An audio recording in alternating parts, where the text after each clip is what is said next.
ఎందుకు నాకు అవకాశం ఇచ్చారు 11:05 అయింది అధ్యక్ష సారీ 10:15కు నాకు అవకాశం ఇచ్చారు 11:05 అవుతున్నది అధ్యక్ష దాదాపు 35 నిమిషాలు వాళ్ళు నన్ను ఇంటరప్ట్ చేసిన అధ్యక్ష నాకు మీరు మాకు 1 అవర్ టైం ఇస్తా అన్నారు నాకు 25 నిమిషాలే దొరికింది అధ్యక్ష ఇంకా చాలా సబ్జెక్ట్ చెప్పేది అధ్యక్ష మీరు నేను శ్రీధర్ బాబు గారు ఇచ్చిన వివరణతోని ప్రస్తుతానికి నేను సంతృప్తి చెందుతున్నాను అధ్యక్ష. నేను మరొకసారి డాక్యుమెంట్ వెరిఫై చేయాలి వారు చెప్పింది కరెక్టా నా దగ్గర ఉన్న సమాచారం కరెక్టా అని. ఉదాహరణ అధ్యక్ష జేఎస్డబ్ల్యూ ఎనర్జీ అని ఒకటి ఉంది. వీళ్ళు అధ్యక్ష ఏప్రిల్ 2022లో గత సంవత్సరమే అంతకుముందు సంవత్సరము గవర్నమెంట్తో ఎంఓయూ చేసుకున్నారు. మళ్ళీ ఇప్పుడు ఇదే కంపెనీ మళ్ళీ ఎంఓయూ చేసుకున్నట్టుగా వచ్చింది. ఒకవేళ పాత ఎంఓయూకు అదనంగా ఎనర్జీ ప్రొడక్షన్కు మేము ఎంఓయూ చేసుకున్నామని శ్రీధర్ బాబు గారు చెప్తే వీ అగ్రీ ఫర్ దట్. కానీ నా అనుమానం ఏంటంటే దీన్నే రీరైట్ చేసుకున్నారేమని నేను అనుకుంటున్నాను. ఒక్కసారి వెరిఫై చేయండి మీరు కూడా. శ్రీధర్ బాబు గారు మీరు చెప్పారు మీరు లెజిస్లేటివ్ అఫేర్స్ మినిస్టర్గా ఒక బాధ్యత కలిగిన మంత్రిగా కొత్త ఎంఓయూ అని మీరు అంటున్నారు. నేను మీ స్టేట్మెంట్ రెస్పెక్ట్ చేస్తున్నా. But I have my own doubt. That was only re-return. పాత ఎంఓయూనే రీరైట్ చేశారు. వెరిఫై చేసుకొని రిప్లైలో చెప్పండి అధ్యక్ష.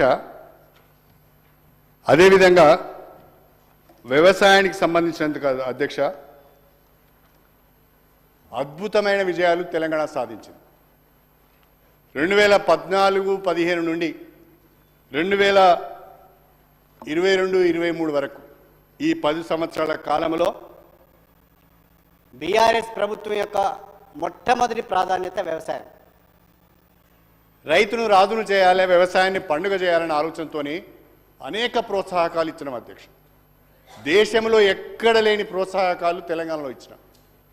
ప్రధానంగా మొట్టమొదటగా రైతుల రుణమాఫీ చేసినాం 1,00,000 రూపాయలు. రెండో విడత కూడా మళ్ళీ 1,00,000 రూపాయలు రుణమాఫీ చేయాలనే ఆలోచన చేసి చాలా వరకు రుణమాఫీ చేసినాం. దేశంలో ఎక్కడ లేని విధంగా రైతు బంధు పథకాన్ని తీసుకువచ్చి ఎకరానికి సంవత్సరానికి 10,000 రూపాయల పెట్టుబడి సాయం ఇచ్చినాం. రైతు బీమా సౌకర్యం కల్పించాం. రైతు పండించిన పంటలను ప్రభుత్వమే నేరుగా ఐకేపీ సెంటర్ల ద్వారా కొనుగోలు చేసింది. 24 గంటల దేశంలోనే మొట్టమొదటి రాష్ట్రం 24 గంటలు ఉచితంగా వ్యవసాయానికి కరెంటును సరఫరా చేసినాం. రాష్ట్ర ప్రభుత్వం అంతేకాకుండా ఇన్కంప్లీట్ ప్రాజెక్ట్స్ అన్నిటి కూడా పూర్తి చేసి 2 పంటలకు సాగునీరు ఇచ్చినాం. దానికి ప్రకృతి కూడా సహకరించింది. భూగర్భ జలాలు పెరిగినాయి, ప్రకృతి సహకరించింది. బ్రహ్మాండమైన పంటలు జరిగినాయి. అయ్యా మీరు మాట్లాడే ముందు నేను మీకు ఒక సమాచారం చెప్తున్నా. మీ మంత్రులతోని తుమ్మల నాగేశ్వరరావు రాలేదు, మీ మంత్రులతోని క్రాస్ వెరిఫికేషన్ చేసుకోండి అధ్యక్ష. 2014-15లో పంటల సాగు విస్తీర్ణము 1,31,00,000 ఎకరాలు. 2022-23కు వచ్చే వరకే పంటల సాగు విస్తీర్ణం 2,08,00,000 ఎకరాలు. మీరు వెరిఫై చేసుకోండి, ఒట్టిగానే నన్నేదో ఇంటరప్ట్ చేయాలని మాట్లాడడం కాదు. అదేవిధంగా ప్యాడీ ప్రొడక్షన్ అధ్యక్ష, ఇది దాస్తే దాగేది కాదు. సివిల్ సప్లైస్ కార్పొరేషన్ వాళ్ళను వివరాలు అడిగినా ఇస్తారు. అదేవిధంగా అధ్యక్ష ప్యాడీ ప్రొడక్షన్ వచ్చి 2014-15లో 68 లక్షల మెట్రిక్ టన్నులు ఉంటే 2022-23కు వచ్చే వరకే 2,58,00,000 టన్నులకు పంటల దిగుబడి పెరిగింది. చివరికి కేంద్ర ప్రభుత్వం తెలంగాణలో దిగుబడి అవుతున్న ధాన్యమును మేము కొనుగోలు చేయలేము, మా దగ్గర స్టోరేజ్ కెపాసిటీ లేదు అని చెప్పి చేతులెత్తేసే పరిస్థితి వచ్చింది. ఇంత బ్రహ్మాండమైన ఇవాళ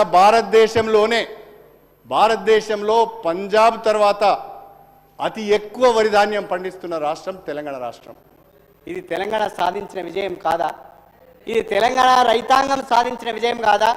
ఇది కేసీఆర్ సాధించిన విజయం కాదా అని చెప్పి నేను ఈ సందర్భంగా అడుగుతున్నాను అధ్యక్ష.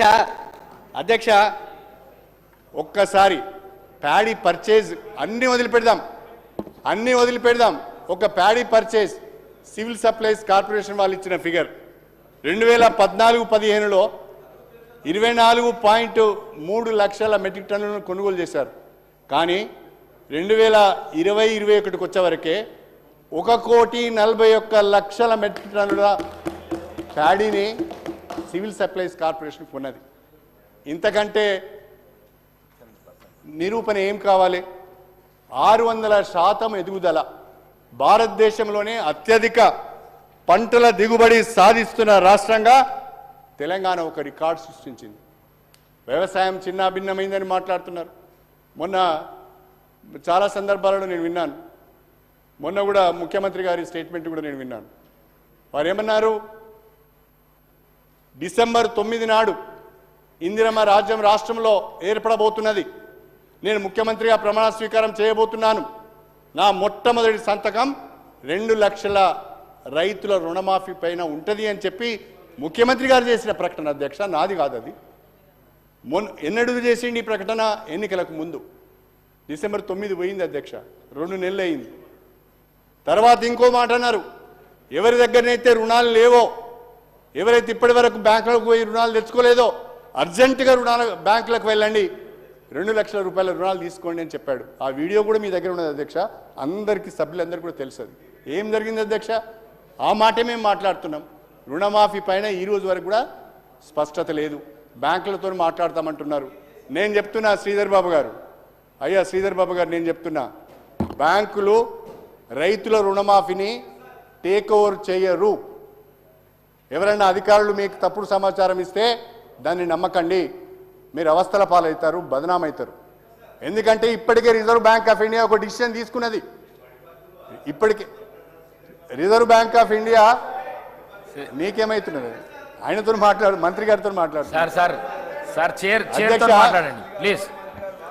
అధ్యక్ష శ్రీధర్ బాబు గారు ఒకరే ఉన్నారు కాబట్టి వారికి చెప్తున్నా నేను. ఆర్బీఐ చాలా స్పష్టంగా చెప్పింది, రైతుల రుణమాఫీని టేక్ ఓవర్ చేసే అవకాశం లేదు అని.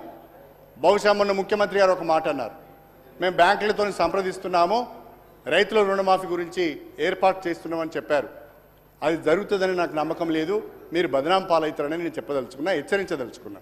అంతే తప్ప వేరే ఉద్దేశం నాకు లేదు. త్వరితగతిన రైతులకు ఇచ్చిన హామీ నిలబెట్టుకునే విధంగా, వ్యవసాయాన్ని కాపాడుకునే విధంగా రైతులకు 2 లక్షల రూపాయల రుణమాఫీని చేయాలని, ఎప్పటిలోగా చేస్తారో, ఎప్పుడు చేస్తారో, ఏ విధంగా చెప్పాలో, ఏ విధంగా చేస్తారో స్పష్టత ఇవ్వాలని మాత్రమే నేను రాష్ట్ర ప్రభుత్వాన్ని కోరుతున్నానని చెప్పి మీ ద్వారా సవినయంగా తెలియజేసుకుంటున్నాను. అదేవిధంగా అధ్యక్ష ఇరిగేషన్కు సంబంధించి, నీటిపారుదల రంగానికి సంబంధించి చాలా మాటలు మాట్లాడుతున్నారు అధ్యక్ష. వాస్తవంగా మొన్న శ్వేతపత్రంలో కానీ, మళ్ళీ రేపేదో శ్వేతపత్రం పెడతామంటున్నారు. శ్వేతపత్రాలలో తెలంగాణలో నీటిపారుదల వ్యవస్థ ఏ రకంగా ఉన్నదనే దానిపైన శ్వేతపత్రం పెడతామంటున్నారు. పెట్టండి, welcome, we will welcome it and we will participate, ఇబ్బంది ఏమి లేదు. కానీ అధ్యక్ష, నిన్న మేడిగడ్డలో ముఖ్యమంత్రి గారు మేడిగడ్డకు వెళ్ళి మేడిగడ్డలో ఒక ఇంజనీర్తోని మాట్లాడుతున్న